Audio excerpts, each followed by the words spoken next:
إن الحمد لله نحمده ونستعينه ونستغفره ونعوذ بالله من شرور أنفسنا ومن سيئات أعمالنا من يهده الله صلى الله عليه وسلم وشر الأمور محدثاتها وكل محدثة بدعة وكل بدعة ضلالة وكل ضلالة في النار. أعوذ بالله السميع العليم من الشيطان الرجيم. انسان جہاں رہتا ہے وہاں پر سب لوگ ایک مزاج کے نہیں ہوتے، مختلف سوچیں، مختلف اذہان، مختلف تصورات اور خیالات کا اسے سامنا کرنا پڑتا ہے. سید الرسل محمد الرسول اللہ صلی اللہ علیہ وآلہ وسلم کی حیات طیبہ کو پڑھتے ہیں اور سیرت پہ نظر دوڑاتے ہیں تو آپ کی پوری زندگی انقلابی زندگی ہے. اگر آپ کو کائنات میں تم نے جو آگ کے الاؤ جلا رکھے تھے اور اس کے بالکل کنارے پہ تھے اور اس میں گر کے مرنے اور تباہ اور برباد ہونے والے تھے، تمہارے رب نے تمہیں وہاں سے بچا لیا. اس کے لیے میرے اور آپ کے محبوب نے جو اخلاقی اقدار پہ مبنی اقدام کیے، ان اقدام سے تو ہم بھی تو انہی کا کلمہ پڑھنے والے ہیں. اس حوالے سے میں سب سے پہلے ان چیزوں کا یا ان اقدامات کا تذکرہ کر رہا ہوں جو اللہ تعالیٰ نے سورۃ المومنون کے اندر کیا. یہ 18ویں پارے کی صورت ہے. جس معاشرے میں امن نہیں ہوتا وہ مستحکم نہیں ہو سکتا، وہاں کاروبار اچھے نہیں چلتے، وہاں لین دین کے اندر امن نہیں، دوسرے کے اوپر اعتبار نہیں، اعتماد نہیں. تو سب سے پہلے امن اور اس سے ایمان. ایمان کی جو 6 بنیادیں ہیں، جس کرتا بھی ہے، خود بھی پاک ہے اور صفائیاں بھی کرتا ہے. تو میرے پیغمبر علیہ الصلاۃ والسلام نے سب سے پہلے جسم سے پہلے بھی روح کی صفائی فرمائی ہے. اسے ہم کہتے ہیں تزکیہ، پاکیزگی، طہارت، جسمانی طہارت بھی اور روحانی. قولوا لا الہ الا اللہ تفلحوا وتملک العرب والعجم. کامیابی لینی ہے تو جعلی 2 نمبر خدا اور بڑھاوے، یہ جو رب کی جینون فرنچائز پہ قبضہ کروا کے تم نے بٹھا رکھے ہیں، ان کو ہٹا کر کے ایک اللہ کی حاکمیت کو مان لو، ایمان لے آؤ، تم کامیاب ہو. کے اور ادھر فارس کی سرحدوں پہ ان کے فوجی لگے ہوئے ہیں، مجاہدین لگے ہوئے ہیں، اور اللہ تعالیٰ کامیابیوں سے ہمکنار کر رہا ہے. اور ایسے نہیں تاریخ نے لکھا کہ کیسر اور کسرا کانپ رہے ہوتے تھے اور آ کر کے دیکھنے والوں نے رپورٹ کری کہ عمر آپ کتنی مزے کی نیند سو رہے ہیں، عدل فنمتا یا عمر کہنے والے ہیں. جہاں ظلم ہے، کفر ہے، اور سب سے بڑا ظلم شرک کا ظلم ہوتا ہے. انسانوں کو جتنا مرضی انصاف دے دیں، جو بندہ رب کے ساتھ انصاف نہیں کر سکا وہ بندوں کے ساتھ انصاف اس کا کسی کام کا نہیں ہوتا. یہ ایک پہلو ہے. جتنا نکھار ان مسلمانوں میں ہے شاید ہمارے اندر نہ ہو. 313 تھے، مگر ان 313 نے جو انقلاب برپا کیا تھا وہ میرے مرشد نے ریت کے ٹیلے پہ، وہ پہاڑ جو بدر کے ہیں، پیچھے سجدہ کر کے ایک جملہ بولا تھا، اور وہ جملہ کمال کا تھا، اللہ یہ میں نے تیار کیے ہیں، یہ مٹھی میں آ سکتے ہیں، ان کی گردنیں دبو کا فقاتلا انا ہاہنا قاعدون. ہم نے اگر آپ کو ہجرت کے لیے کہا ہے، تشریف لائے ہیں، جان مال عزت آپ روح کی اگر ہم نے ذمہ داری اٹھائی ہے، آپ ہمیں حکم دے کے دیکھیے سمندروں میں بھی گھوڑے اتار دیں گے. اور پھر اتارے گئے. حضرات دوسری چیز، الذین هم فی صلاتہم خاشعون. نماز کے اندر آ کے دھکم پیل یا اس طرح کی چیزیں مجھے تو نظر نہیں. کم از کم جتنی دیر نماز میں ہے اتنی دیر تو سکون میں ہے. اگر نماز اپنے اندر فی نفس ہی اتنا بڑا ٹانک ہے اور اتنے بڑے انسان کے لیے یہ ایک دوا ہے اور دارو ہے، تو پھر رب کا قرآن تو جھوٹ نہیں. اس یقین سے لڑتے ہیں زندہ رہے تو غازی، مر گئے تو شہید. یار یہ کیا چیز ہے؟ جب راتوں کو مسلوں پہ کھڑے ہوتے ہیں تو ان کی عاجزی، ان کا رونا، ان کا خشوع، ان کا خضوع، ان کا تڑپنا، ان کا بلکنا، ان کے آنسو، یہ ان کا بہنا، یہ کیا لوگ ہیں؟ یہ سمامہ بن اسال جیسا بڑا سخت دل چودھری آئے مسجد نبوی میں، ایک دفعہ نہیں 3 دفعہ نماز آپ نے اس سے کہا کہ دہراؤ۔ آخر بیچارہ آ کے کہنے لگا اللہ کے رسول صلی اللہ علیہ وسلم مجھ سے ایسی آتی ہے جو غلطی ہے وہ بتا دیں۔ جو غلطی آپ نے ہائی لائٹ کی اور نشاندہی کی اس میں یہ بھی تھا کہ وہ رکوع اور سجود میں جلدی کر رہے تھے، تو آپ نے کہا دنیا کا بد، تو یہ جلدی کیسی ہے؟ امام ابھی اٹھا نہیں، تسبیحات مکمل نہیں کی، رکوع سے کھڑا نہیں ہوا اور یہ پہلے کھڑے ہونے کی کوشش، اور ابھی امام کھڑا ہے اور یہ گر رہا ہے سجدے میں۔ کہا قریب ہے کہ اللہ تعالیٰ اس بدبخت انسان کے سر کو گدھے کا سر بنا دے، جو نماز میں آیا ہے، رب کے گھر میں آیا ہے، ہر نماز کے بعد ملاوٹ فریش کرنی ہے، دھوکہ دینا ہے، تو پھر اس حج اور اس نماز کا مزہ نہیں ہے۔ ہم پڑھ رہے ہیں، سجدے پہ سجدے ہیں، گیڑے پہ گیڑا ہے، طواف پہ طواف ہے، عمرے پہ عمرہ ہے، ہر جمعہ مکہ پڑھ کے آتے ہیں لوگ، حج ہو رہی ہے، لیکن اس کے باوجود بھی تبدیلی نظر نہیں آتی۔ تو یہ سرکل کے اندر جو روٹین بنائی ہے اس پہ نظر ثانی فرمائیں۔ آپ یقین کریں آپ کی نماز آپ کو قدم قدم پہ برائیوں سے روکے گی، اچھائی کی طرف لے کے آئے گی۔ اور نماز کا رسول صلی اللہ علیہ وسلم نے کہا جو بندہ نماز پڑھ کے اگلی نماز کی فکر میں ہو، یہ بھلے جا کے اپنا کاروبار بھی کر رہا ہو، تو اللہ تعالیٰ اگر ظہر اور عصر کے معاملہ بنا ہے کہ پھانسی کے آرڈر ہو گئے ہیں اور تختہ دار پہ چڑھایا جا رہا ہے، آخری خواہش بندے کی ہے کس سے ملنا ہے، انسانوں میں سے ملوا دیا گیا ہے، کوئی اور خواہش، یار 2 رکعت نماز پڑھ لینے دو، عصر کا موقع ملے گا کہ نہیں، آخری نماز سمجھ کے پڑھیں۔ یہ ہوتی ہے کیف۔ یہ نمازیں میرے محبوب نے اپنے ماننے والوں میں پیدا کی اور ایک عجیب انقلاب تھا۔ تیسری چیز والذین هم عن اللغو معرضون، غیر مقصود چیز جس سے ہمارا اسلام المرئی یہ قاعدہ دیا تھا، اسلامی اقدار اور اخلاقی اقدار میں میرے محبوب نے یہ جو قانون دیا ہے اپنا کر کے دیکھیے زندگی مزیدار ہو جائے گی، معاشرہ زبردست ہو جائے گا۔ کہا من حسن اسلام المرء ترکہ ما لا یعنی، اچھا اسلام اور اچھا مومن اور اچھا معاشرہ اس کی وہاں سے ٹوٹا اور کالج میں آ گیا، اور جو انڈر پاس کا حصہ تھا اس میں بھی آ گیا۔ اب پانی آیا تھا نا، مسافر اور راہی جو بنا ہوا تنگ راستہ تھا، موٹر سائیکلیں روک روک کے وہاں اس کو جھانک رہے تھے، اور اتنا اوپر وزن بڑھا کہ ایک اچھا خاصا نوجوان نہ لانے کے لیے اور جاسوسی، کیا ہوا ہے، کیا بن رہا ہے، یار یہ اتنے دنوں سے نکلا نہیں، اس نے کبھی کوئی بات نہیں کری ہے کیا؟ تو یہ ساری چیزوں سے اسلام کہتا ہے قطع تعلق ہی رکھو، سکون میں رہو گے۔ میں اس کی ایک مثال دیتا ہوں، جو کام میری فیملی میں میرے بغیر ہوتا ہے میں اس میں دلچسپی نہیں لیتا۔ قطع تعلقیاں اور لغویات میں آج پوری قوم سارا دن آپ اور میں موبائل پکڑ کے، یہ کوئی کام کی چیز نہیں ہمیں ملتی، 24 گھنٹے کے کام میں کام سے ہٹ کے ہر سیٹ کے اوپر بندہ جہاں چلے جائیں اس کی توجہ نہیں ہے، لغو چیزوں میں لگا ہوا ہے، اور جس مقصد کے لیے اسے چنا گیا ہے، ڈیوٹی دی گئی ہے، باپ نے بھیجا کہ جا مجھ چوک لیا، اور وہ جا کر کے کٹے کے نیچے بیٹھا ہے، پھر باپ نے پیچھے سے 4-5 پھینکی موبائل کے اندر۔ بھائی لغو چیزیں، فضول چیزیں، لا یعنی چیزیں جن کا مقصد ہی نہیں ہے، جن سے کوئی فائدہ ہی نہیں ہو رہا، صرف وقت گزاری اور ٹائم پاس لو، کبھی یہ میلہ کبھی وہ شو، کبھی ادھر کبھی ادھر کرنے والے ہیں۔ اور ایک بڑا خوبصورت پہلو باہمی تعاون، انسان کو انسان کی مدد کی ضرورت ہوتی ہے۔ ہم نے جو رمضان میں پہلا جمعہ رکھا تھا وہ زکوٰۃ پہ تھا۔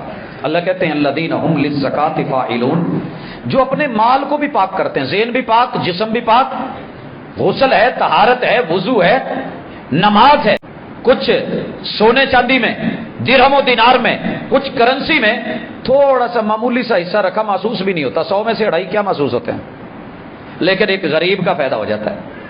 پھر اس نظام کو جب عمر ابن عبدالعزیز اور خلافت راشدہ نے اپنایا ہے، دنیا دیکھتی ہے کہ بیت المال موجود ہے، بڑے کو دے کے چیک کر رہا ہے، امیر کو، امتحان ہے، آزمائش ہے، کیا کرتا ہے، دیتا ہے کہ نہیں، اور غریب سے چھین کے نہ دے کر کے بھی تو اس کی آزمائش کر رہا ہے کہ شکر کرتا ہے یا شکووں پہ اترتا ہے۔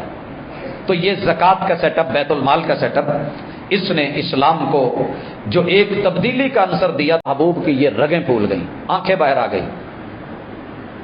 مرید آگے بڑھے اور آپ نے اشارہ کر دیا، کہا کیا ہے؟ کہا یہ مال تیرے ماں باپ کا نہیں ہے، نکال، حصہ نکال۔ انداز ہوتا ہے نا اپنا اپنا، جیسے کچھ فقیر ہوتے ہیں آپ دیکھتے ہیں کہ وہ اپنا حق اور رائٹ سمجھ کے جارحانہ انداز اپنا کے اگر آپ کوئی دعائیا اوپر جھنڈے لگے ہوئے تھے دور سے پہچان ہو جاتی تھی کہ جس نے رات گزارنی آ جائے. اس وقت ہوٹل تو ہوتے نہیں تھے، ریسٹورنٹ کا تصور نہیں تھا، لہذا مہمان نوازی کے لیے 3 دن کسی علاقے میں میرے پیغمبر نے حق قرار دے دیا مہمان کا. اور میرے ریوڑ میں چھوڑ آتے کہ چلیں نویں دو ہوئے گی تو لے آواں گے، ایسے بیٹیاں چھوڑ دی جاتی تھی. یا یہ بھی معاملہ تھا کہ ایک عورت اپنی مرضی سے محلے کے اندر 10 لوگوں کو بلا لیتی ہے اور اسے برا نہیں سمجھا جا رہا، یہ اس دور کا ایک سٹائل بن چکا تھا. ایسے میں میرے پیغمبر نے کہا والذین ہم لفرد لگا دوں تو اس بچے کا کیا قصور ہے؟ ہم تو بچوں کو کہیں شاپروں میں، کہیں کوڑے دانوں میں، کہیں گندگی کے ڈھیروں میں، کہیں کچرے میں، کہیں گٹروں میں، نالوں میں پھینک کے ہم کہتے ہیں جان چھوٹ گئی. میرے مصطفیٰ نے یہ نہیں کہا کہ یہ زنا کا جو ہے یہ بچہ، یہ گندگی اولاد یہ دے کر کے ہمیں جائے گی، دونوں کو مار دو. کہا نہیں اس کا کیا قصور ہے، غلطی تو عورت کا گندا خون میرے کپڑوں کو لگ گیا ہے. تو محبوب نے کہا تھا خالد نہیں، اس عورت نے جتنی سچی توبہ کی ہے یہ مدینے کے 40 بڑے پرلے درجے کے پاپیوں پہ بانٹ دی جائے تو رب ان کے بھی گناہ معاف کر. یہ ہے اصل چینج، یہ ہے تبدیلی. کوئی ڈر نہیں، کوئی مسلط نہیں، کسی نے دیکھا نہیں، اس سے کہیں زیادہ ضرورت ہے. تب تو کہیں کہیں گھر ہوتے تھے، اب ہر گھر کے اندر آزمائش ہے، ہر بیٹی پہ آزمائش ہے، ہر نوجوان پہ آزمائش ہے. تو معاشرے کے اندر اگر پرسکون ماحول، پرسکون جوڑے، پرسکون شادی چاہتے ہیں اور ذہن صاف چاہتے ہیں تو پھر اس پہلو کو بھی دیکھنا ہوگا، کنٹرول کرنا ہوگا. اللہ جو ہمارے ماتحت ہیں وہ ہماری لونڈی ہیں، اور دوسری طرف پڑھے لکھے لوگوں کا یہ ذہن بنا ہوا ہے جی اقوام متحدہ نے بین کر دیا ہے لہذا اب غلام اور لونڈی کا تصور ہی نہیں. تو یہ دونوں انتہائے ہیں. اقوام متحدہ بیچارہ کیا کرے گا جو ایک عافیہ صدیقی کے ساتھ پڑھی لکھی ڈاکٹر اور خاتون کے ساتھ جو رویہ برت رہا ہے تے ہوئے اس میں تبدیلی پیدا کی اور کمال انقلاب تھا معاشرے میں. کہا جنگیں ہو جاتی ہیں، کسی بھی سویلین پہ اٹیک نہیں کیا جائے گا، عام رہنے والے کسی بھی مشرک کافر دشمن کسی بھی انسان کو کچھ نہیں کہا جائے گا. کوئی زاہد عابد بیٹھا ہے کلیسے میں کچھ نہیں کہا جائے گا، عورتوں بچوں کو کچھ نہیں کہا جائے گا. نہیں، سب سے پہلا کام اگر یہ کہیں پہ قید میں آتے ہیں تو آپ نے ان کی رجسٹریشن کرنی ہے، نام لکھنا ہے. نام کے اندر پورا بایو ڈیٹا، کون کس کا کیا لیول ہے، کس کا کیا سٹیٹس ہے، کون خاندانی امیر رئیس ہے، کون عام ہے، دونوں قید ہو کے آئے ہیں.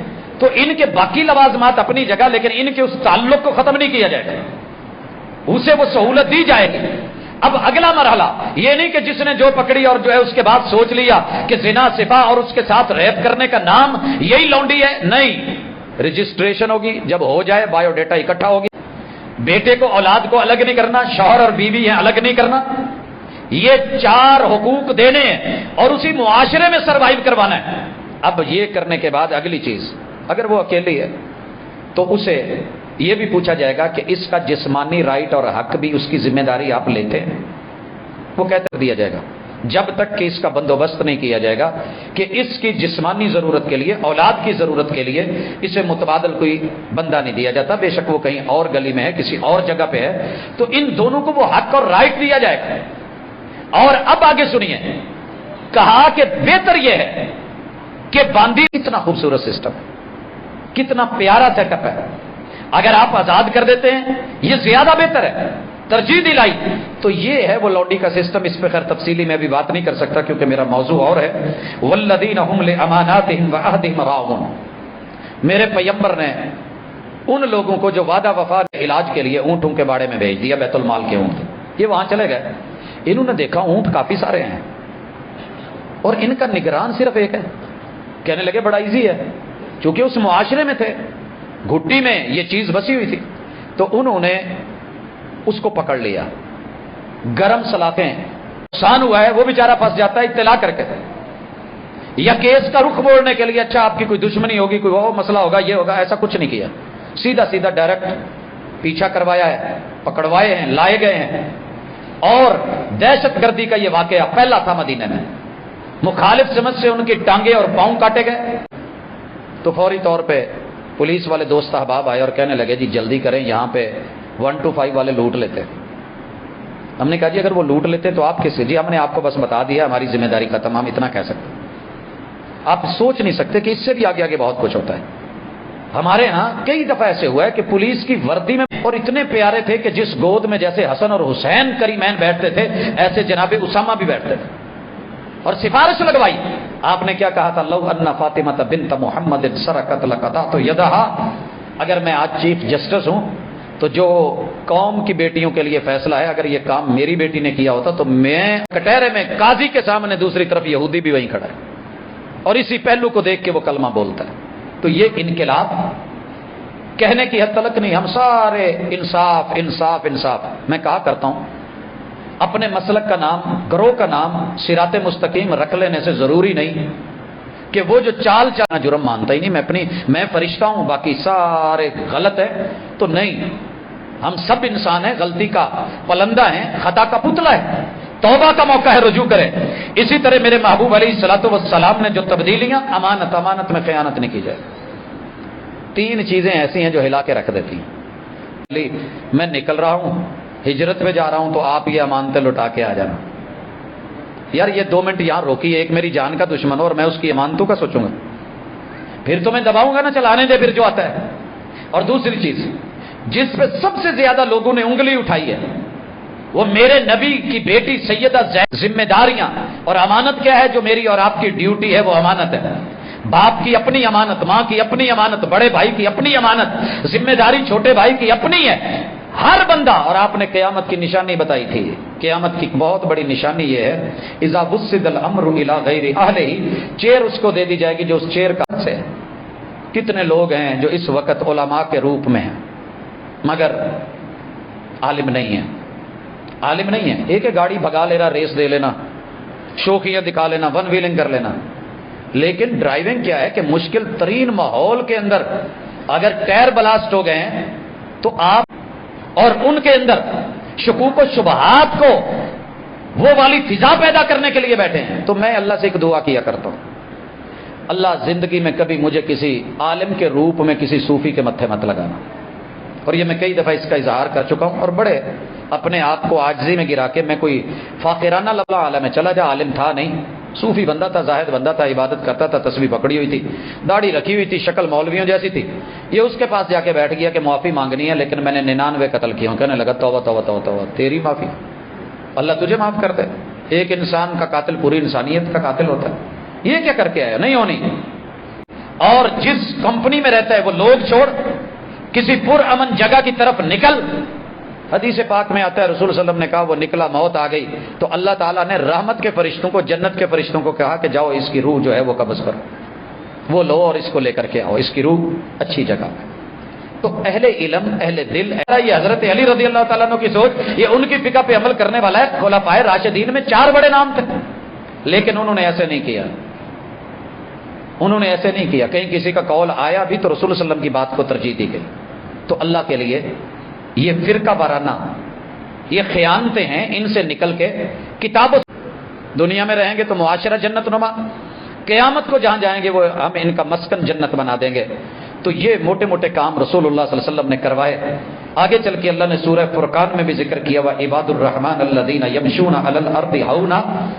یہ تکبر سے نہیں چلنا. ہمیں تھوڑا سا مال پیسہ آ جائے ہم ہاتھ جوڑ لیتے ہیں، باجی اسی ہار گئے تسی جیتے. کچھ نہیں ہوتا ایسے. وَإِذَا خَاطَبَهُمُ الْجَاهِلُونَ، اہل علم سے بات کرو گے، امام شافعی کہتے ہیں رحمت اللہ علیہ، جب بھی کسی عالم سے بات ہوئی تو الحمدللہ دلیل کے ساتھ اس نے میری بات مانی ہے، اور جب کسی جاہل سے بات ہوئی تو میں ہمیشہ ہارا ہوں. اپنا کر لیتے ہیں، کہاں کہاں چلے جاتے ہیں. اور یہ جہالت کبھی مرد میں اور بیوی میں، کبھی والدین اور اولاد میں، کبھی استاد اور شاگرد میں، کبھی باس میں اور کبھی جو ہے ماتحت لوگوں میں، کبھی سینئر اور جونیئر میں. 24 گھنٹے جہاں لینی ہے، اگر سب سے وافر چیز مل رہی ہے تو جہالت مل رہی ہے. تو آئیے روزہ رکھتے ہوئے میرے محبوب نے کیا کہا تھا کہ لگی والیاں نو نیندر نہیں پیندی تو تیری کی میں اکھ لگ گئی. یہ جو اللہ والے ہوتے ہیں نا، ان کو فکریں ہوتی ہیں دنیا کے حقوق کے بھی، رب کے حقوق کی بھی اور اپنے حقوق کی بھی. یہ راتوں کو جیسے ویزا لگا ہوا اور ڈیٹ ایکسپائر ہو رہی ہو تو اس نے جیسے جانا ہے، فکر لگی ہوتی ہے، اندر کے الارم جگاتے ہیں لوگ. کہہ بھی دے اللہ کمی رہ گئی ہے، اللہ وہ کام نہیں ہوا، وہ حق ادا نہیں ہوا. حق تو یہ ہے کہ حق ادا نہیں ہوا.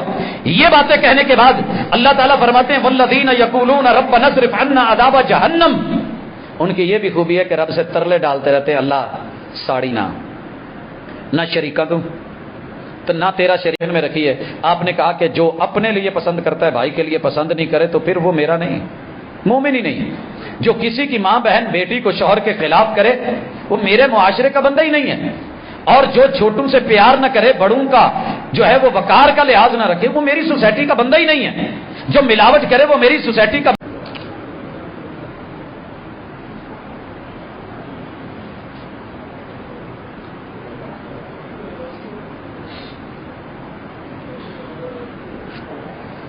ان الحمد للہ نحمده ونستعینه ونستغفره ونعوذ باللہ من شرور انفسنا ومن سیئات فضیلتوں کے انجیکشن لگ کے ہمیں یہ پتا ہے کہ بس جس نے روزہ رکھا اس کا اجر اللہ نے دینا ہے، فضیلت ہم نے سنی ہوئی ہے۔ جو بندہ سبحان اللہ و بحمدہ سبحان اللہ العظیم پڑھے، لیکن ان فضیلتوں کے پیچھے پڑھ کے، عبادات میں پڑھ کے، جو بندوں کے ساتھ بندوں کا رائٹ اور حق ہے، جو حقوق اور فرائض کے سلسلے ہیں، تاکہ ہمارے معاشرے میں وہ خوشبو آ سکے جو مرشد کے مثالی اور انقلابی معاشرے کے اندر تھی، کوشش کی ہے۔ اللہ تعالیٰ جو ہے برکت دینے والا ہے۔ آپ ہی کو اللہ تعالیٰ اولاد دے، بیمار ہے تو میری دلی دعا ہے کہ میری بہن جو بیمار ہیں اللہ تعالیٰ ان کو صحت بھی دے، اولاد بھی صحت والی عافیت والی دے۔ جتنے بیمار ہیں اللہ سب بیمار کل 11 بجے تو یہ پہنچے P57 عظیمی سٹریٹ میں۔ اسی طرح ایک اور داخلے کا اعلان ہے، دی نالج قرآن اکیڈمی نعمت کالونی نمبر 1 میں، تو یہاں پہ بچوں کو قرآن مجید کا حافظ اور اسکول کی تعلیم نہیں کرتے بندے کی ہوئی، تو اپنے وطن کے لیے، لوگوں کے لیے، قوم کے لیے، بھلائی اور بہتری کے لیے اللہ سے دعا کریں۔